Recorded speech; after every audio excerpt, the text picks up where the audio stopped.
na hovno, že 2 dny sedím pršilo, víš, že to je Tak pekný deň prajem všetkým divákom internetovej televízie.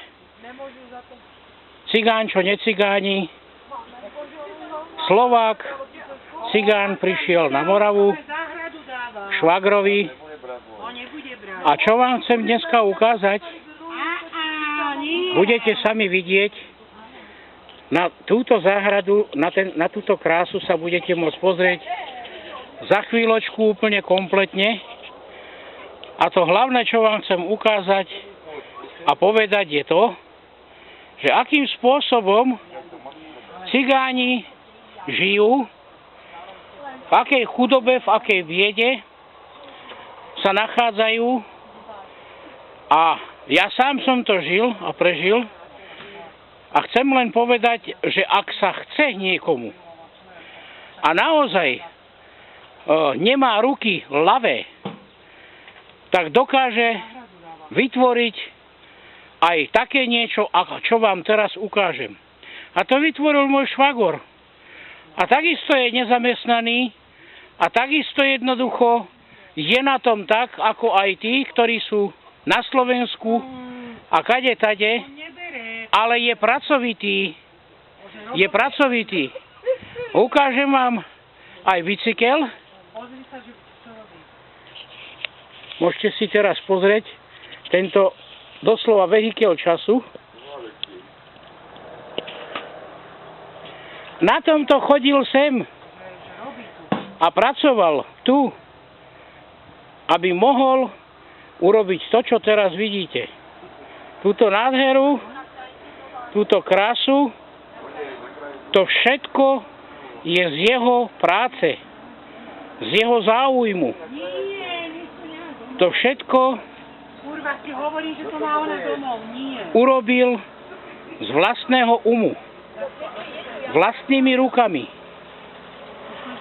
A takmer z ničoho. Poznám toto prostredie dobre, viem, že tu bolo močarisko, tu kúsok tečie rieka Morava a hneď kúsok je tu Baťov kanál. A túto nádhernú záhradu aj so svojou manželkou a deťmi jednoducho si oni spravili. No a z čoho urobil haciendu, ktorú vám ukážem? Doslova a do písmena zo starej maringotky, rozbitej, vyhodenej na smetisku. Studňu si vykopal sám. Všetko je tu jeho práca.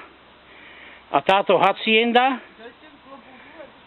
nikto neuverí, že to bol šrot vyhodený na smetisku.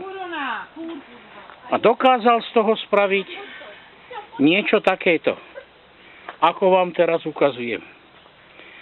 Chcem tým povedať, že chudoba neznamená okamžite zaostalosť, doslova debilitu. Že chudobný človek, pokiaľ je pracovitý a naozaj chce, môže dokázať takéto niečo. Toto vecko kopal sám, vlastnými rukami, trošku som mu pomohol aj ja, keď som sem chodil. A je lepšie ako tie, ktoré majú ľudia na panelákoch, v činžákoch.